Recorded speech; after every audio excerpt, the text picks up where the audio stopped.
So the real aim of this project is to try to find out what the sensitivity is of deep sea organisms to oil hydrocarbons, and chemically dispersed oil.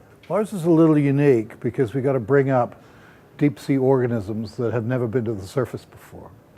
And so we are using pretty interesting technology. For example, we have a trawl net that will collect the organisms, and it closes at depth because these organisms, even though they live, say, at 1,000 meters or 3,000 feet, the temperature, it's 5 degrees down there, 5 degrees centigrade.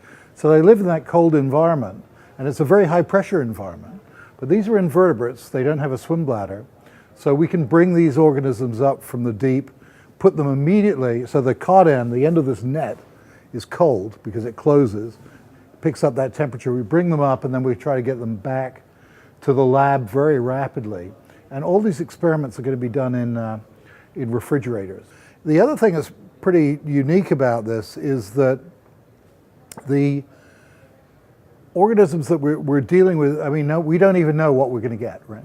So whatever hops in this net while we're out there, and there are probably seasonal variations, who knows.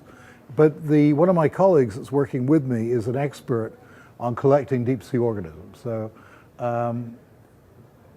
it should be a pretty interesting project. And I think the other thing we're doing that's different than anyone has done before is using single hydrocarbon compounds. So instead of using like a mixture of gooey oil, we're just dealing with the toxicants in the oil. So it's number one, it's going to be a lot of fun, and it's going to be quite a lot different than many other things that have been done in the past. We'll see where these deep sea organisms fit on the scale of being affected by oil and chemically dispersed oil. We also learn whether these organisms, invertebrates, these shrimp-like organisms, are supposed to not be able to metabolize or break down oil hydrocarbons in their bodies, but there's been a little bit of evidence that suggests that they can. And so if you can imagine you're using a single hydrocarbon to expose these guys to, which if you look on a GC mass spectrometer, there would be one peak. Because we're using single compounds, we can see if they're metabolizing these into different peaks and end up with a whole new view of how the organisms respond to these contaminants.